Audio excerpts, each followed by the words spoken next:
Well, welcome everyone. I'm very excited to be here. My name is Christian Romming. I'm the CEO of Etleap. In a minute here, you're going to hear from Octavio. GlobalX, his team built a real-time investor site using dbt Core, Snowflake, and Etleap. And it's a great example of what happens when the data pipeline works together as a single system instead of a set of disconnected parts. That's not how it starts for most teams, though. For most teams, it starts with good tools, living in their separate corner, each doing their job, but not cooperating. And as a result of that, you get cracks that start to form. First, when ingestion and modeling aren't connected, your models are flying blind. They don't know if the data is late, incomplete, or if the scheme has changed. So the rebuilds happen late, basically at the wrong time, or not at all. Then there's ingestion and orchestration. When the scheduler doesn't know what's happening in the source systems, you end up with late runs, empty runs, and basically unpredictable latency of your models. And finally, without the models and orchestration being integrated, you don't have an end-to-end view of your data pipeline. So your builds have to run on a cron, or someone wires up a mess of triggers in order to keep the whole system in sync. Etleap removes these gaps by integrating the data pipeline into a single flow. So instead of three tools pulling in different directions, you get a single pipeline that's coordinated.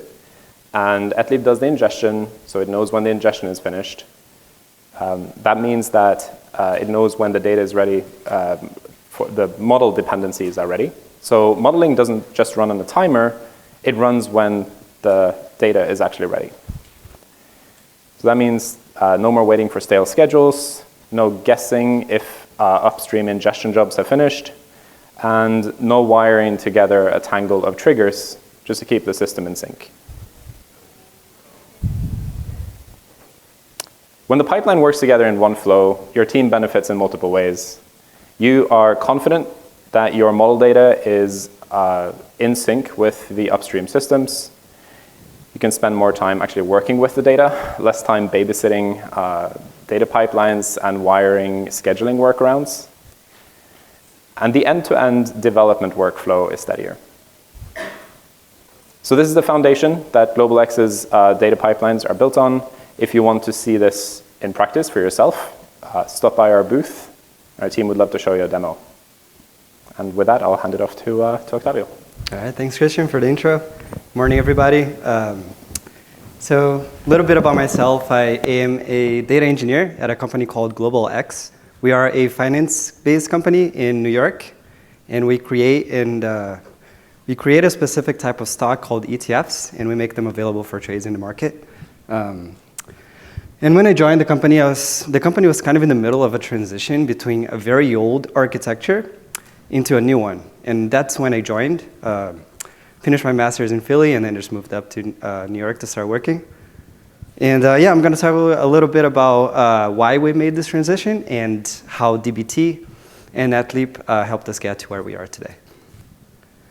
So but before I get started, I kind of wanted to ask you guys, are any of you worried about your data pipelines this week as you're enjoying the conference? Seeing a couple of heads nodding. Okay. Yeah, well, the reason I'm asking is because I'm here enjoying this conference and I'm not too worried about my pipelines myself. The reason why I'm not too worried about them is because I am very confident in the setup that we have. Again, using dbt and Etleap as the orchestrator. And taking a bit of a step back here, like looking at the big picture, we are at 70 billion in AUM. We have about 100 different ETFs. All of these different ETFs, we need to show how they're performing to investors and just people around the world. So, that's a lot to say that there's a lot at stakes here. So it's important that we have a very robust system because, again, there's a lot of stakes and we're talking about a lot of money and a lot of risks here. So for all of our 100 funds, each day we have to make sure that about 10,000 data points are updated on the website and that they're accurate so that investors can trust us. If you go into our website right now, you'll be able to see all the different funds that we have. If you click on each one of them, you'll be able to see the performance, which again is changing based on the market. And it changes every day based on data that's coming upstream. And why did we do what we did? Before, our system was it wasn't as robust as it is today, in the sense that it could potentially be the case that would be showing data on the website that we weren't fully confident about. So what we delivered by using dbt and Etleap in this new setup is that now the updates on the website, we are 100% confident that they're reliable, that we can trust them. We have a lot fewer incidents on the website, and when we do have incidents, they're very loud. We are able to identify them hours or probably like 12 hours ahead of time because, again, we have very loud tests that enable us to investigate what the issue is. And whenever we do have incidents, we're able to just fix it fast. The reason why we're able to fix it fast is because our system will point us exactly to where the issue is so that we can just go and fix it exactly at the source without having to spend a lot of time seeing what's happening and where the issue is. And again, no more pipeline babysitting. Again, I'm here at this conference, I'm enjoying it, and I'm not too worried about my pipelines because everything's been running very smoothly as I'm off. I'm the only data engineer in the team, and we're a very big company, so just being able to take this time off as the only data engineer is a pretty big deal. So that's an example. About a month ago, I was in Hawaii. I took my family there, and again, I was out for like 15 days, and that whole time I didn't have to jump into my computer to see how my pipelines are doing because the whole system was working for me, again, by using Etleap and dbt as a setup. Before the modernization, we had a lot of data coming from a lot of different sources. We are a finance-based company, so we have a lot of data that's coming from this system called SFTP, which is a little bit outdated. I'm sure some of you guys are familiar with it. The ingestions on the website happen twice a day. So in the morning, we would just take all of the data that we had and then just show it on the front end, and then once at night. Obviously, that's not ideal because if you have new data, you wouldn't be showing it until it's already until 5 hours later. So not ideal. And then we're doing a lot of the modeling on the front end, also not ideal. So with this new setup that we have, well, before we were stuck on this cycle, right? So we'll notice the issue, we'll then see what's happening, try to fix it, implement a hot patch, and then just repeat this whole process. It was very tiring for the whole team. I'm the back-end engineer, and then there's a front-end engineer that helps us, with the UI. So yeah, we're stuck on this cycle, and it wasn't a great setup. Like right now, we have a new tech stack. I think we've been using it for about 8 months now, and everything's been working very smoothly. A little bit of, just at a high level, we have S3 as the data lake, so everything just goes to S3. Sort of taking a step back there, we have a lot of data that's coming from SFTP. We then do a mirror between SFTP and S3. We use Etleap as the data pipeline orchestrator, or the data pipeline for moving data from point A to point B. And then once the data lands in Snowflake, the system itself realizes, it notices that there's new data in Snowflake. With that new data that's coming in, we then model the data as soon as it comes in so that the website is as fresh as possible. So that's a big deal. Another reason why it's a big deal is because we're not modeling our data unnecessarily based on a cron schedule. As you guys know, every time we model data, there's a cost against Snowflake. So by only modeling when we know for sure that there's new data coming in, that's a huge cost savings. I think we ran the numbers. We ran the numbers yesterday. I think we were able to save 93% if we were running based on a cron schedule. Very big deal. How did we go about doing this transformation? We started with the teams, so now we very precisely divided the workflow between the back-end team and the front-end team. So we know what we're responsible for. The front-end team is mostly just handling UI. And then we made sure that everyone, all of the engineers, we have a couple of contractors as well who are not full-time employees. They're great. we made sure everyone's familiar with dbt and then with Snowflake and the whole setup that we have now. And then naturally, just a couple of weekly syncs with the whole team, make sure everything's running smoothly there. So yeah, how do we, right now, the way we go about it is whenever we see there's an issue, we'll just go and stop. Like, there's no risk whatsoever of us showing data on the website that we're not confident about because of all the alerts that we have with dbt, with the tests and Etleap orchestrating everything. We then trace the issues back to the producers because we depend on a lot of data that's coming from different sources, like accounting firms and a couple of third parties. And then we automate everything. So again, I'm here in Vegas enjoying the conference. I was in Hawaii, not worried about anything because everything is just running for me. Yeah, everything, again, just handled through version control. So we have GitHub for our dbt schedule.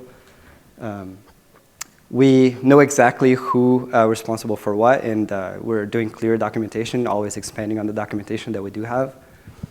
And faster resolution, like I mentioned before, we're able to just pin down exactly what the issue is and then just go fix it right away. We definitely had some bumps along the way. It is important when you're replacing a legacy system to clarify all the responsibilities so that we know in advance who's responsible for what. It is also very important to really understand the legacy of how things were working before, before we actually go and try to change how the setup is right now. So that is critical. We have a culture at our company to just fail very loud and fail very early. So a lot of the tests that we have in place, we will send alerts to emails. Like, there's a lot going on there just to make sure that we know that things aren't going as smoothly as they should. And schema contracts. I want to take a pause here and really enforce how important this one is, because when you depend on data that's coming from other sources, a lot of the times, the providers will just change the data just because they wanted to change it. So they'll change a column from being a number to a string, or they'll add new columns there, remove columns. So defining how exactly we want their data was critical for us, because then there would be no risk of the pipeline breaking throughout the process just because, for some reason, the data upstreams changed. What were the takeaways for us? Tests are good, but everyone knows that. One thing I wanted to point out here is that it's not just important to test.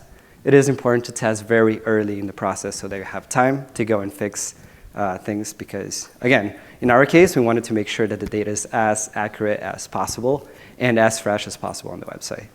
So tests good. Early tests are even better. But tests aren't everything, though, because like I mentioned, schema contracts are essential. It is important to clarify responsibilities and clear documentation throughout the whole process. Yeah, I wanted to take a moment here to also thank Etleap. All of this was made possible because of Etleap, because we use that service not only for the pipeline, but also for the modeling. So everything is just done in one place, and it's been working very smoothly for us. And if you guys are interested, go check them out. They're at booth 220, so right in the middle of the whole hallway there. Definitely a great team. Now that I've finally met them in person, I'm very confident in the work that they're doing, and I'm happy to keep working with them in the future. So yeah, congratulations everyone for just being here, because obviously just by being here, you're working on yourself, networking, learning, and just trying to be the best version of yourself that you can be. So yeah, I just want to take a moment here to congratulate everyone, and then we'll do a Q&A after. So congratulations, everyone. So looks like we're doing good on time, so kind of wanted to open up for any Q&As, questions that you might have about the process. Yep. One question I had is, you mentioned that you're doing the data engineering team. I was wondering how your team was structured. You mentioned development team. If not data engineers, who's kind of setting up the systems, who's doing the modeling, or how does that work and how is it contained? Yeah, great question. So I work as the data engineer, and I'm also the back-end engineer. So the modeling for the website, I'm responsible for that. And then we'll have a front-end engineer who's responsible for the UI, the buttons. We do have a couple of contractors. So we have a AWS contractor for us who's amazing. And he helps us all with S3, Lambdas, because it isn't always the case that the data will come to us via, SFTP. There's a couple of other cases where we have to go and grab the data from different sources or APIs. So Chris helps us with that. He's very good. And there's Esteban, who's also a contractor, and he helps us with also APIs, some of the modeling when I'm out in case something happens. So yeah, we're a pretty small team, and I think just that kind of speaks for itself in the sense that being able to handle all of this, and just to be clear, website is only a fraction of the work that I do. I'm also responsible for all of the data for the operations teams, so the portfolio managers, the traders. I'm also responsible for that and overseeing Snowflake. So we are a very small tech team, and being able to accomplish all that we have was only made possible because of the tools and just being able to just design a system that's very efficient overall. But yeah, I hope that answers your question. We're a pretty small team. Yeah. Yep, right there. So two questions. First, so you said that you guys are pretty heavily reliant on third-party data, and my experience is that third-party data has sort of uncorrelated failures, where as you get more sources, the probability sort of increases with each one. You're going to have some error on a given day. Mm-hmm. I was wondering, what process you guys have for dealing with those failures, both in terms of human process, and then also in terms of making sure that bad data isn't leaking into the pipeline, cause a validity error, or something like that. Yeah, great question. So most of the data that we do show on the website comes from our accounting firm, and we define schema contracts with them very, very clearly. We're very direct about that. Every once in a while, things will happen. We also have another data provider that's a company called Altavista. Yeah, every once in a while there will be bugs, but on the pipeline service that we do use, whenever there's bad data, for example, we rely on a date format being YYY, DD.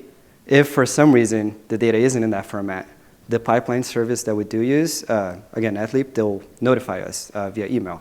So the service will send out a message to an SNS service from the AWS, and that's connected to an email account. So the service realizes there's an issue, we'll send out a message, SNS sends that email as soon as it comes in. So we're able to investigate and be like, oh, that's a date format that we're not supposed to be getting because we agreed to just use YYY and MDD, for example. So we'll then reach out to the company and just be like, hey guys, can you just fix this and just resend the data so that we can just get this whole system running. But again, everything just stopped there because we realized there's bad data, so we wouldn't model any of our data to show on the website because we wouldn't want to show bad data there. But since data is your product, one thing that I've experienced is retention, but they do need the data at some point. Do you ever sort of cut your losses, show them complete data? No, yeah, that'll be really bad. What I have done though is just fix the data myself. For example, if I know that it's a very minor issue in the way that the data was sent to us, and I already reached out to them, they haven't gotten back to me in 2 hours. I'm like, let me just go to S3, let me fix it myself, and then I'll just run the whole system if I do know what the issue is. But sometimes it can be a little more complex. So yeah, but we definitely don't want to show data unless we're 100% confident about it because investors rely on that data. So, there was a question back there. Your architecture, is Etleap the orchestrator as well? Yes, good question. So we use Etleap for both the pipeline handling, just moving data from point A to point B, and the orchestrator is also done through Etleap. So right now, the way the system works is every 15 minutes, we'll check to see if there's new data at the source. If there's data there, we'll build our models. If there's no data there, then we'll just skip the build because why build and incur the cost if there's no new data there. And you say you're using Core, right? We use Core, yeah. Mm-hmm. What about if your model depends on 5 sources and only 3 of them were updated? Are you updating models as well, or are you not getting into schemes? Yeah, you just asked a good question there. We would build in that case because if there's any sort of new data that's coming in, we will build. Because why not? I mean, we don't need all of the sources to be updated before we build. Mm-hmm. So building on the data quality issue, how do you deal with data issues that don't fire alerts, where there might be data discrepancy?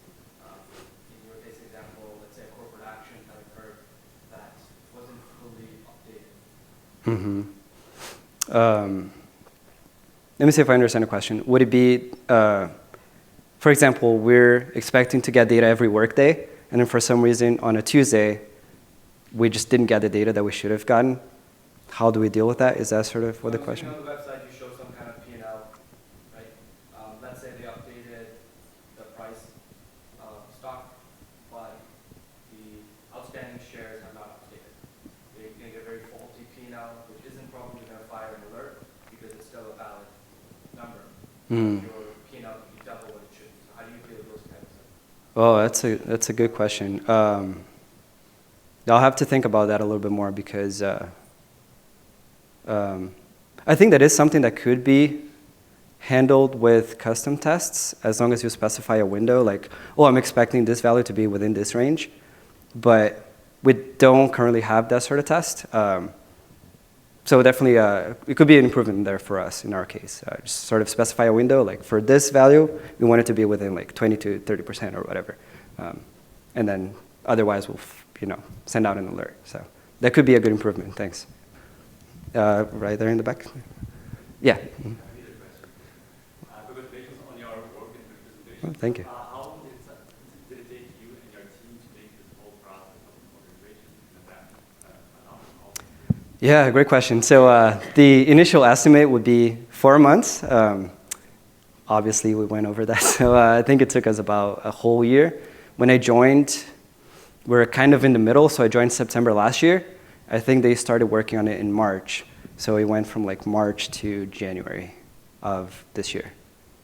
Yeah, so naturally, I mean, went a little bit over the initial estimate because a couple bugs here and there. But yeah, it took about 7 or 8 months, I would say. Mm-hmm. Yeah, right there. So most of your presentation today focused on sort of like the data product, but I can imagine working in like finance, trading, asset management. There are pretty strict needs for like real-time or near real-time data to support trading operations. Could you, like, I know it's like totally a topic for this talk, but since it's something you Yeah, absolutely. could you talk a little bit about that? Like what's owned by operational teams versus analytical teams? What the SLAs are like for that? What the accuracy expectations are for that? Yeah, that's a good point. So right now, we don't currently have any high-frequency operations within our firm. That's something that we are considering very heavily. So when it comes to Kafka or Iceberg, we don't currently have that in place, but we're definitely considering sort of implementing high-frequency data into our workflow so that the traders and portfolio managers can leverage that to build some more sophisticated models. Right now, we don't have high-frequency. I think the more that we have, the most that we have is data coming in like every 3 or 4 hours. When it comes to SLAs, again, I'm the data guy in the company, so I'm always making sure that communicating with everyone from operations, making sure that they have the data that they need, making sure the data is modeled the way that they want it to be modeled. But yeah, so everything kind of just falls on me, and then I'll assign the work to some of our contractors, depending on the impact, the business impact, and the urgency there. All right.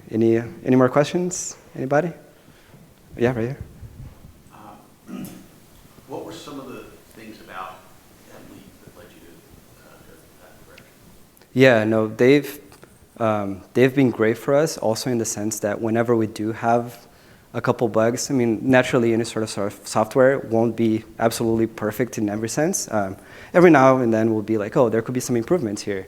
And so we'll just communicate to them directly. We'll have a Slack channel with them. And they've been amazing like in terms of support.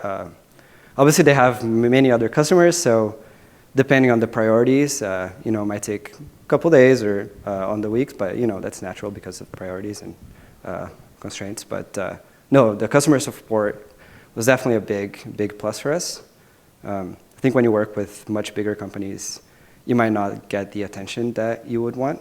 So for us, it's been amazing. I believe the initial sort of purpose of Etleap was to mostly handle the pipeline work, so moving data from point A to B, but naturally correct me if I'm wrong, Christian, naturally the dbt orchestration came along, and it just made sense to have it all in just one place. Mm-hmm. Any other questions? All right, Christian, did you want to say any last words here for everybody? Or? All right, sounds good. All right, thanks so much for coming, guys, and enjoy the rest of your day.